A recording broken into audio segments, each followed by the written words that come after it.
구원하신 예수님께 우리 감사의 박수를 드리겠습니다. 오늘 이렇게 또 수요일 저녁에 많이 나와주셔서 감사합니다. 유튜브로 또 함께 예배 드리시는 모든 성도님들도 이렇게 예배 드리시려고 최선을 다해 주셔서 감사드립니다. 오늘 본문 말씀 보면은 누가복음 5장 1절부터 11절까지의 말씀인데요. 무리가 몰려와서 하나님의 말씀을 들을새 예수는 게네사렛 호숫가에 서서 계셨다라고 기록이 되어 있습니다. 무리가 왜 몰려왔습니까? 무리는 하나님의 말씀을 듣기 위해서 몰려왔다라는 것입니다. 우리의 관심사는 무엇입니까? 우리는 무엇을 위해서 이곳에 와 있습니까? 우리들은 말씀을 듣기 위해, 그렇습니다. 우리도 하나님의 말씀을 듣기 위해 이 자리에 있는 줄로 믿습니다.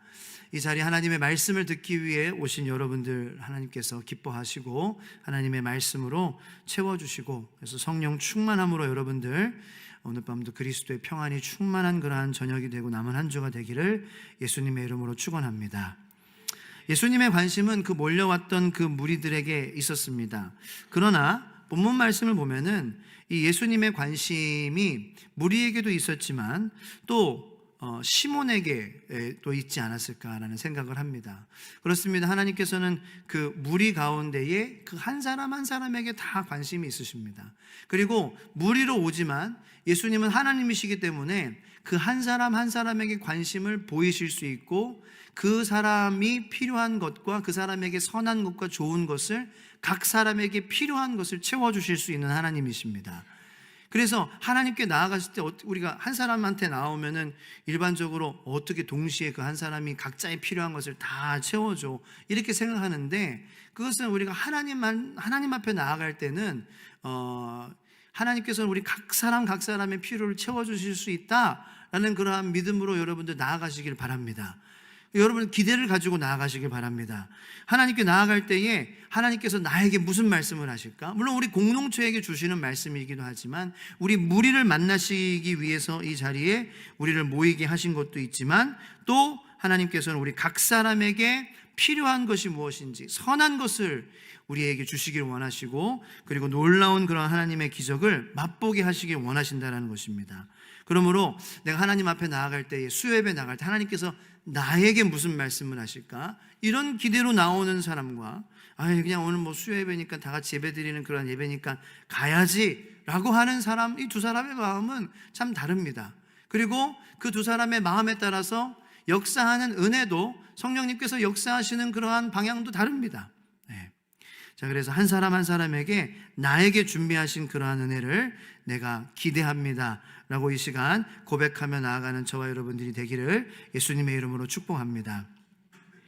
예수님의 관심은 시몬에게 조금 더 있으셨다는 것을 우리가 어떻게 알 수 있습니까? 예수님께서 물론 무리들이 많아져서 그 무리들로 인하여서 밀려가다 보니까 이 설 곳이 없어서 어느 정도 거리를 두기 위해서 호수를 중간에 두고 호수 위에 떠 있는 그 배 한 척에 오르셨다라는 것을 우리가 이렇게 볼 수 있지만, 상상이 아니라 볼 수 있지만, 그렇지만 예수님께서 그 배들 중에서 시몬의 배를 선택하신 것은 분명히 목적이 있으신 거예요. 시몬의 배를 선택하신 것은 그건 우연이 아니에요. 예수님께서는 내가 지금 오를 배, 그 배가 시몬의 배인 것을 인지하시고 일부러 그렇게 오르신 거예요. 그리고 나서 3절에 보니까 시몬의 배라 육지에서 조금 떼기를 청하셨다. 그래서 이 자연 조형물들을, 자연적인 것들을 사용하셔가지고 이제 예배당이 이렇게 만들어지는, 강대상이 만들어지고, 그래서 거기서 말씀을 가르치시는 그러한 모습이 이렇게 펼쳐지게 됩니다. 그런데 4절 말씀 다 같이 한번 읽어보겠습니다. 시작. 말씀을 마치시고 시몬에게 이르시되 깊은 데로 가서 그물을 내려 고기를 잡으라. 어쩌면은 예수님께서는 이 말씀을 시몬 베드로에게 하시기 위해서 베드로의 배에 올라타셨을 것입니다. 예수님께서는 베드로의 배에 오르셨을 때 시몬은 어떤 사람이었을까요? 시몬의 베드로의 성격을 우리가 다 알지 못하지만 그래도 복음서를 통하여서 우리가 좀 추측할 수 있는 것은, 많은 사람들의 배 중에 내가 시몬이라면 4배에 예수님이 올라탔어요. 그러면은 내가 만약에 시몬이라면, 아니 그냥 근데 시몬이 아니라도 제가 만약에 그냥 저라면은 그 많은 사람들의 배 중에 내 배에 올라타셨다라는 거예요. 자, 예를 들어 주차장에 차들이 많이 있는데 어디를 가야 되는데, 그런데 하상길 목사의 차를 타셨다라는 거예요. 그거 내가 가르쳐 드린 것도 아니고 그냥 네, 우리 어디쯤 가자. 예, 예수님. 어느 차로 매실까요? 나 저 차 탈래. 했는데 그 차가 제 차 모하비인 거예요. 그러면은 그 순간에도 여러 차를 대고 거기다 댄 사람들의 마음 가운데에 여러 가지 생각이 들 것 같은데, 여러분 어떻게 생각하세요? 왜 내 차는 안 탔지? 내 차 탔으면 더 좋아할 텐데. 내가 예수님 모시고 가고 싶었는데. 이런 생각이 들지 않았을까요? 네. 우리 중요한 손님들 어느 차에 모시는지 이런 건 되게 중요하게 생각하잖아요. 그래서 내 차를 탄다고 내가 타달라고 하지도 않았는데, 이 차 누구 차야? 예, 제 차입니다. 예, 예수님. 한 목사 차야? 그래, 타고 가자고. 그러면 왠지 기분이 예, 좋아질 것 같으라. 근데 이 베드로는 어떤 사람이에요? 그거에 더 우쭐댈 사람이라는 거죠. 예. 그거에 더 막 기분이 업될 사람이라는 거예요. 베드로는 그런 걸 좋아했던 사람이 아닐까. 야, 예수님을 내가 모실 수 있어. 뭐 다 성격이 다 다르겠죠. 여러분들은 뭐 그래도 괜찮고 난 안 모셔도 괜찮고. 그런데 모실 때에, 내 차를 선택했을 때에 우와 막 기뻐하는 그러한 사람이 있다라는 거예요. 베드로가 그런 사람이지 않았을까? 그래서 예수님께서는 시몬의 배에 올라타시지 않았을까? 아마 베드로의 마음이 막 좋았을 거예요. 와, 예수님께서. 왜냐하면 이미 예수님은 베드로의 장모님을 기적적으로 고쳐주셨어요. 예수님이 정말 그 놀라운 힘이 있는 그러한 분이라는 걸 알아요. 그래서 예수님에게 뭔가 그러한 신비로움이 있고 뭔가 끌리는 그러한 매력이 있는 그러한 분이라는 걸 아는데, 또 말씀에 대해서도 이렇게 잘 가르치시는 분이야. 근데 그런 분이 내 배를 탄다고 하셨어. 아마 베드로의 마음이 많이 열렸을 거예요. 그래서 나 너무 기분 좋아. 그래서 내가 밤새 아무것도 못 잡아가지고 내가 다음 어지를 하기 위해서 내가 그물을 지금 준비하고 있는 그러한 상황이에요. 그러면 어부로서는 굉장히 참담한 상황이에요. 왜냐하면 그날 벌어서 그날 먹고, 그날 벌어서 저기 가져온 그러한 물고기들로 또 이렇게 장사해서 그날 또 밥상에 올릴 거, 그렇게 하는 그런 거 아니겠어요? 그런데 그냥 아무것도 잡지 못했어요.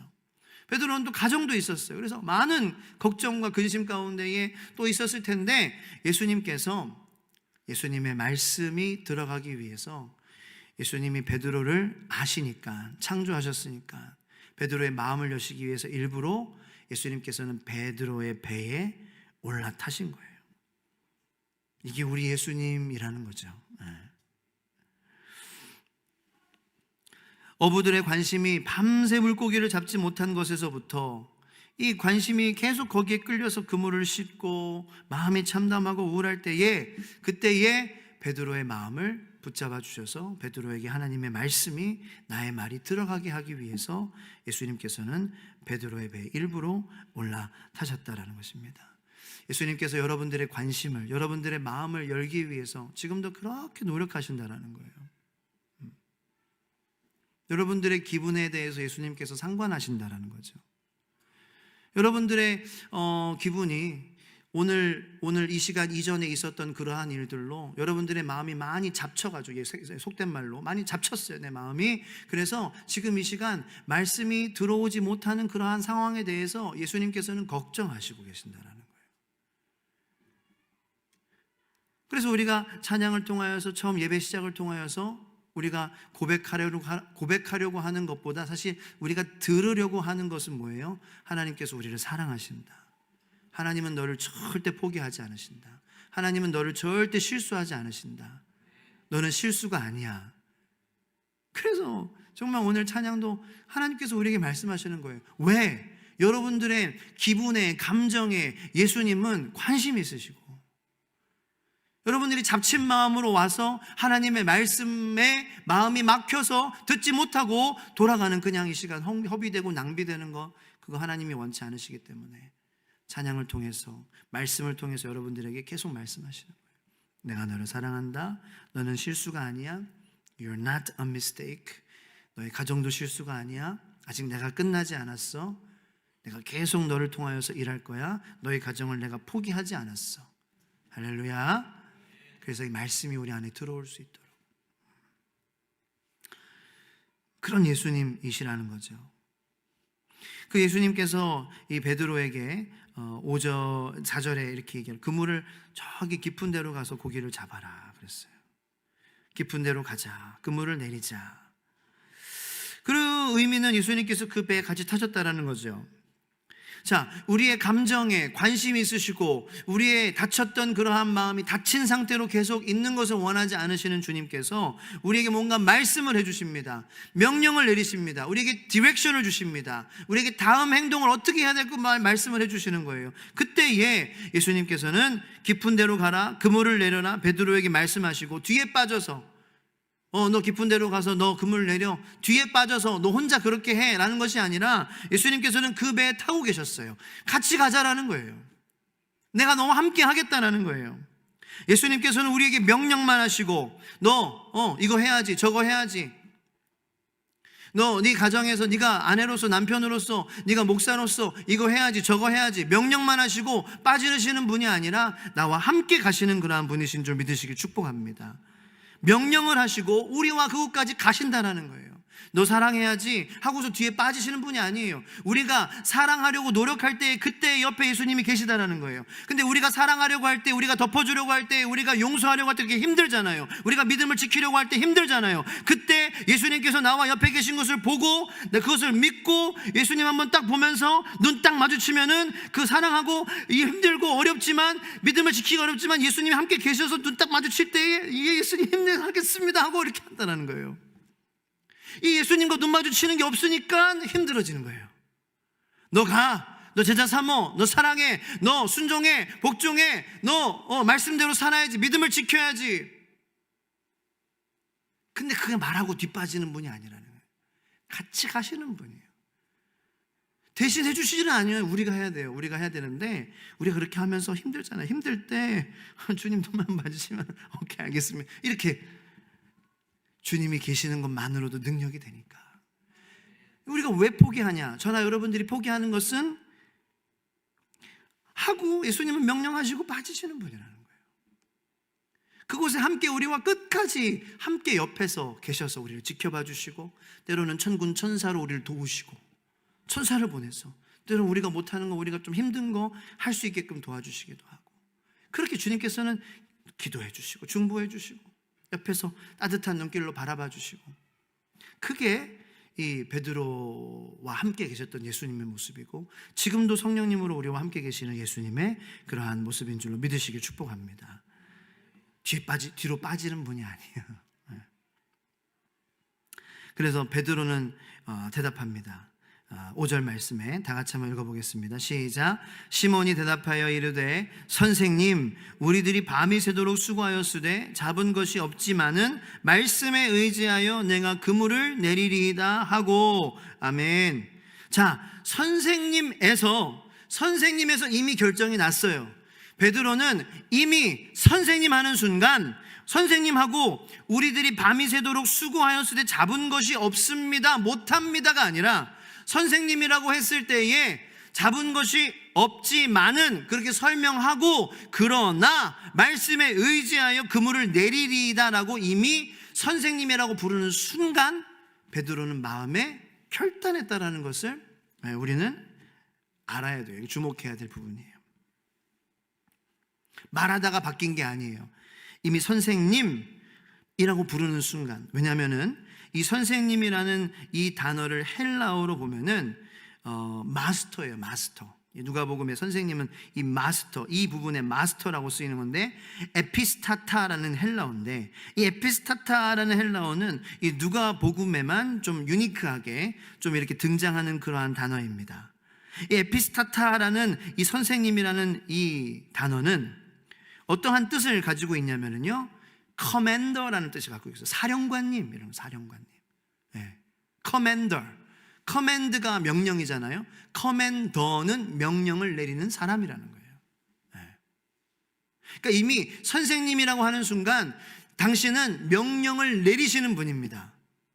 그러니까 이미 선생님이라고 하는 순간 베드로는 그 예수 그리스도의 말씀에 복종할 마음의 준비를 했다라는 거예요. 그러니까 뭐예요? 예수님께서 베드로의 마음을, 밤새 물고기를 잡지 못해서 착잡했던 그러한 마음을 예수님께서 베드로의 배에 올라타 주심으로 말미암아, 그리고 베드로에게 말씀해 주심으로 말미암아 그 마음을 작업해 주셨다라는 거죠.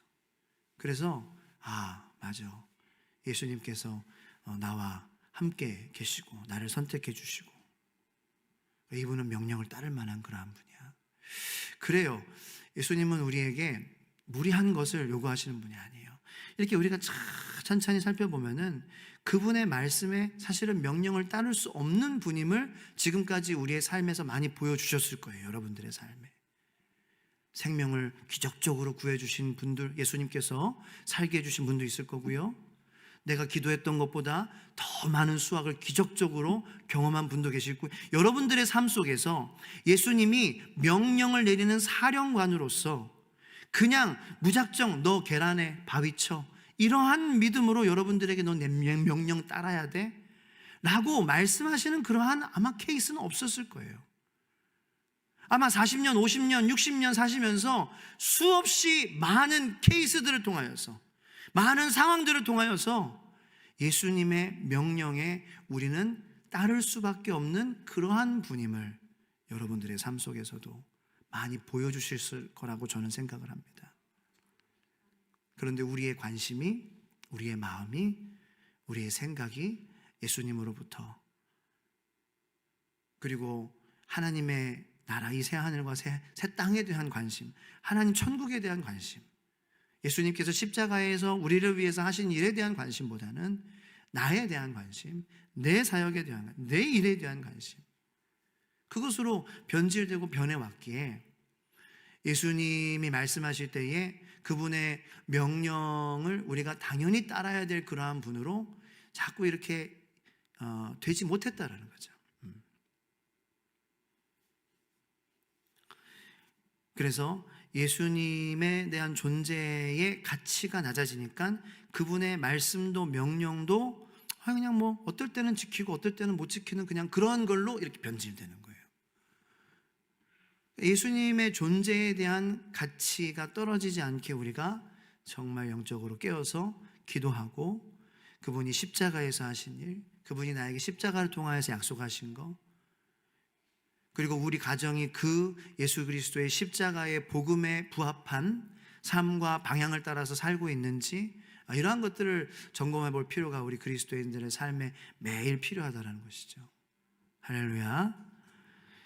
그분의 가치에 따라서 그분이 말씀하시는 그 말씀의 가치도 결정이 된다 라는 거죠.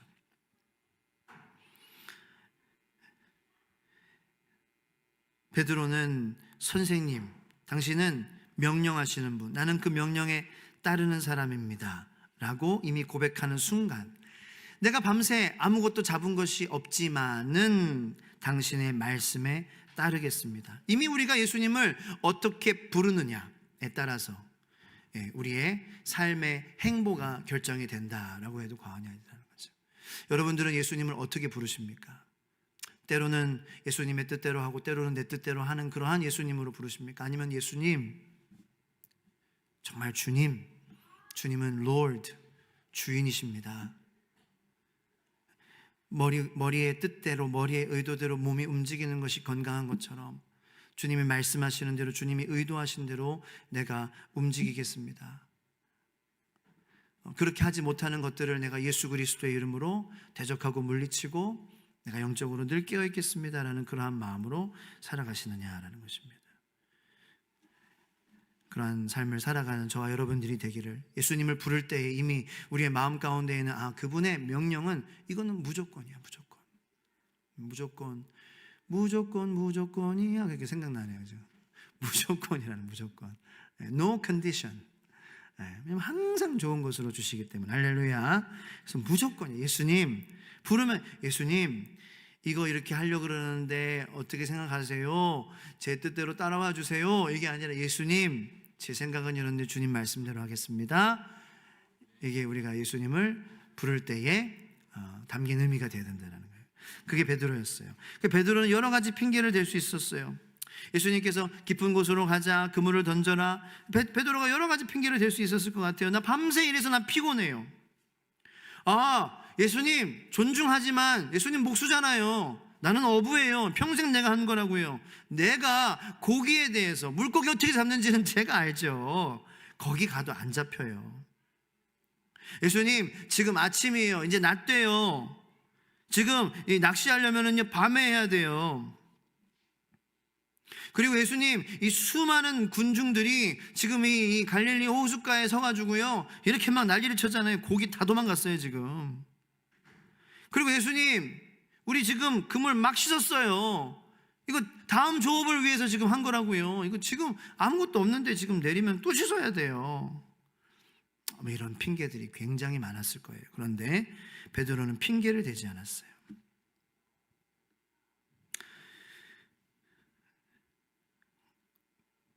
베드로의 예수님을 향한 그의 믿음은 보상받았습니다. 우리의 믿음도 반드시 그렇게 될 줄로 믿습니다. 핑계를 대지 않고 주님의 말씀대로 하는 것이 두렵죠. 그런데 베드로에게 보상이 있었던 것처럼 핑계를 대고 싶지만 핑계를 대지 않고 이유를 대지 않고 예수님께서 말씀하시는 대로 하려고 할 때에는 반드시 거기에는 보상이 있어요. 반드시 보상이 있을 줄로 믿습니다. 베드로는 상황을 보고 결정한 것이 아닙니다. 예수님의 말씀과 명령은 상황을 뛰어넘는다라는 것입니다. 이 상황을 어떤 신학자는 이렇게 표현하기도 합니다. 무식한 물고기도 그리스도가 하나님의 아들임을 전하고 있는데 그런데 우리들은 뭐하고 있는 것이냐. 무식한 물고기도 예수님의 말씀에 순종하여 잡혀서 베드로에게 야 당신은 하나님이십니다, 그리스도이십니다, 이러한 것을 전하는 데 쓰임받고 있다는 거예요. 그런데 우리들은 뭐하고 있느냐. 이런 좀 도전도 이렇게 얘기를 했습니다. 자, 6절부터 11절까지 한번 다 같이 읽겠습니다. 시작. 그렇게 하니 고기를 잡은 것이 심히 많아 그물이 찢어지는지라. 이에 다른 배에 있는 동무들에게 손짓하여 와서 도와달라 하니 그들이 와서 두 배의 채움에 잠기게 되었더라. 시몬 베드로가 이를 보고 예수의 무릎 아래에 엎드려 이르되 주여 나를 떠나소서 나는 죄인이로소이다 하니 이는 자기 및 자기와 함께 있는 모든 사람이 고기 잡힌 것으로 말미암아 놀라고 세베대의 아들로서 시몬의 동업자인 야고보와 요한도 놀랐습니다. 예수께서 시몬에게 이르시되 무서워하지 말라 이제 후로는 내가 사람을 취하리라 하시니 그들이 배들을 육지에 대고 모든 것을 버려두고 예수를 따르니라. 아멘. 저는 6절부터 11절까지의 말씀을 이렇게 묵상을 하면서 풍요 속의 빈곤이라는 그 표현이 좀 생각이 났습니다. 풍요 속의 빈곤. 자, 왜냐하면은 이 베드로가 엄청난 양의 물고기를 잡았잖아요. 그죠? 풍요로움이잖아요. 그런데 이 베드로의 태도를 보면은 예수님 앞에 완전히 무릎 꿇고 아무것도 없는 사람처럼 정말로 간절하게 주님 저는 죄인입니다라고 고백하면서 납작 엎드리는 그러한 빈곤하고 가난한 사람의 모습을 우리에게 보여주고 있다는 것입니다. 풍요 속의 빈곤.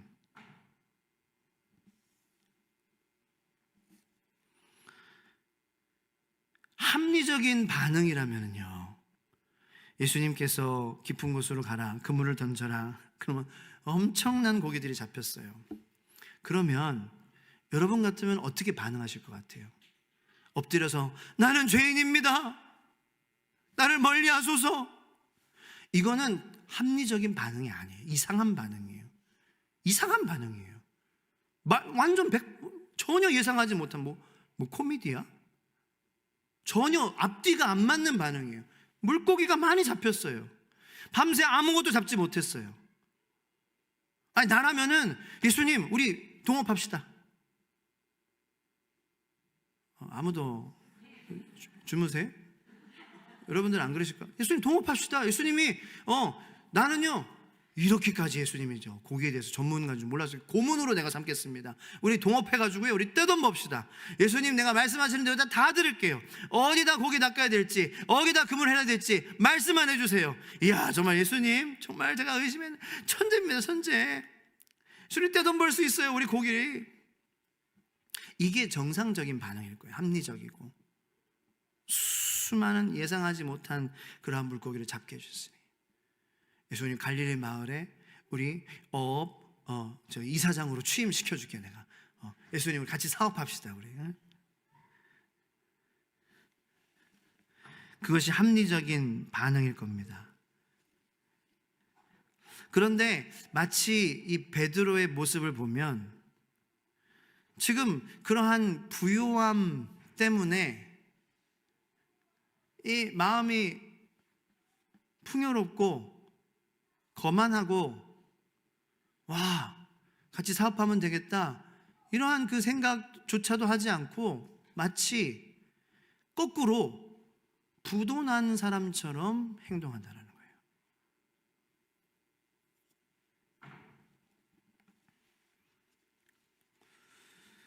베드로는 이 풍요로움 속에서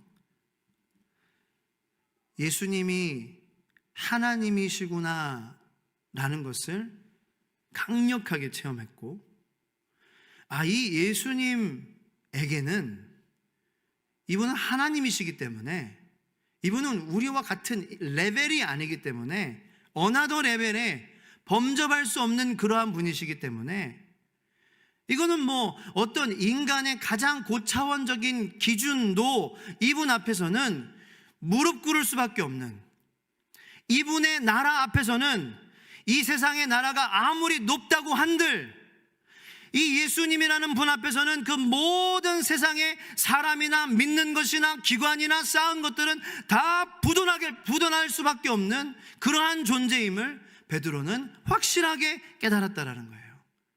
나는 부도 맞은 사람입니다.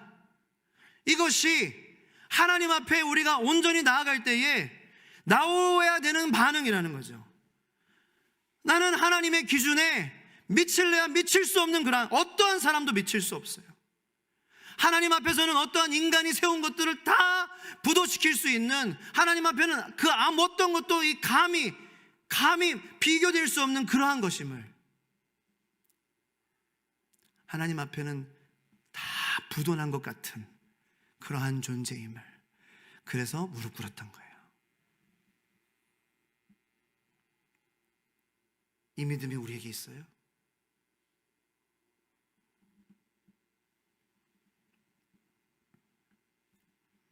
베드로는 영적인 부도를 경험했어요.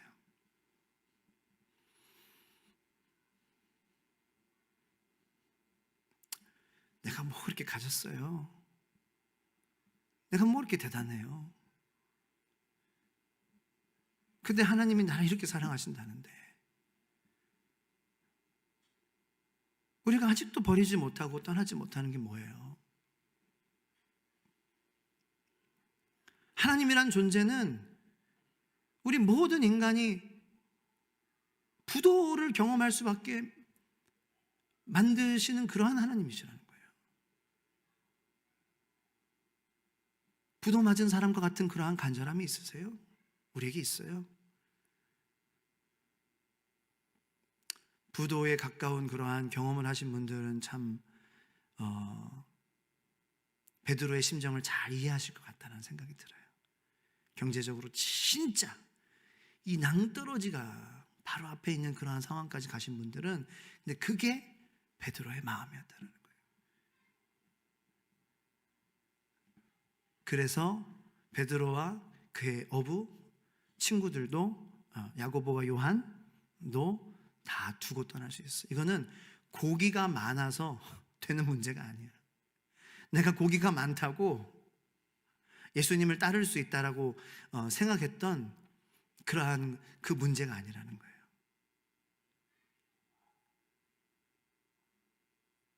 여러분, 우리가 고기를 잘 잡는 것 같죠? 우리가 뭐 실력이 있는 것 같죠? 아니, 우리는 다 주님 앞에서는 부도 맞은 사람들이에요. 그냥 그 주님 앞에서는 무릎 꿇고 죄인입니다. 주님 나를 멀리 하소서. 멀리 하소서도 참 믿음의 고백이긴 한데 우리는 어떻게 해야 돼요? 주님, 내가 주님께 가까이 갑니다. 이렇게 기도가 돼야 될 줄로 믿습니다. 주님, 나는 부도 맞은 자입니다. 그래서 나를 회생시킬 수 있는 유일한 분은 하나님이십니다. 나는 그러므로 하나님께 오늘도 가까이 갑니다. 이게 베드로의 신앙이었다는 거예요. 이렇게 근데 베드로를 보면 실수가 많고 다혈질이고, 그런데 이런 사람이었기에 예수님께서 교회에 그런 그 기초로 베드로의 신앙 고백을 사용하셨구나.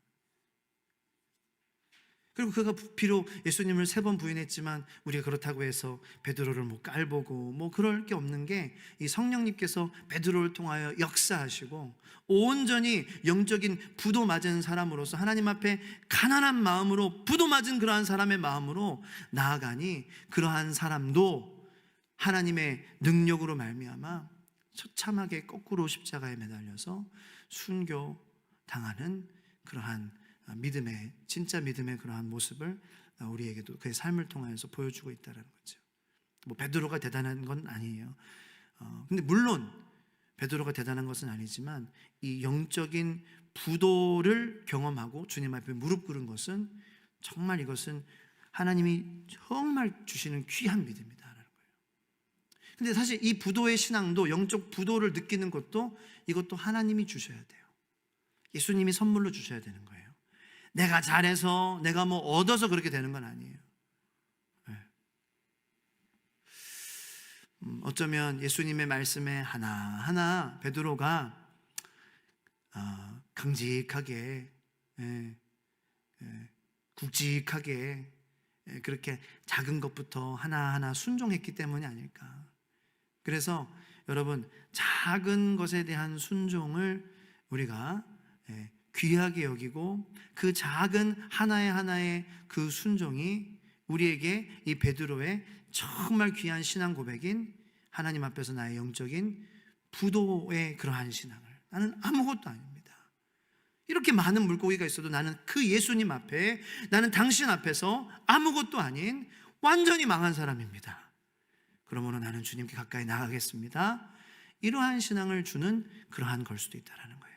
그래서 작은 것에, 작은 주님의 말씀에 귀 기울이시고, 주님 여러분들의 감정과 여러분들의 생각에 관심이 있으시다는 것을 여러분들 잊지 마시고, 예수님께서 여러분들의 마음을 여시기 위해서 수많은 노력을 지금도 하시고 계시다는 것을 여러분들 보실 수 있는 그러한 영적인 눈이 열려서 예수님의 말씀으로 깊은 곳으로 나아가고 순종하여 그물을 내려 정말 부도의 신앙으로 주님 앞에, 나는 주님 아니면 아무것도 아닙니다 라고 무릎 꿇고 나아갈 수 있는 저와 여러분들이 되기를 예수님의 이름으로 축원합니다. 믿음에서 부도를 선포해야 회생이 시작될 줄 믿습니다. 주님, 저는 아무것도 아닙니다. 그래야 예수님께서 채워주시고, 예수님께서 회생할 수 있게 해주시고, 예수님께서 절차를 해주시는 거예요. 나는 조금 있는 거 가지고 자랑할 건 없어요. 조금 있는 거 가지고 자랑하지 말고, 조금 있는 거 그냥 다 아무것도 없습니다. 주님, 저는 죄인입니다. 저를 떠나셔야 되기에 마땅하지만 주님, 저를 떠나시지 않으시죠? 제가 가까이 주님께 가겠습니다. 더 주님께 간절히 가겠습니다. 그러한 마음으로 이 시간 간절한 마음으로 주님의 이름을 3번 부르짖고 간절한 마음으로 기도하며 나가겠습니다. 주여, 주여, 주여.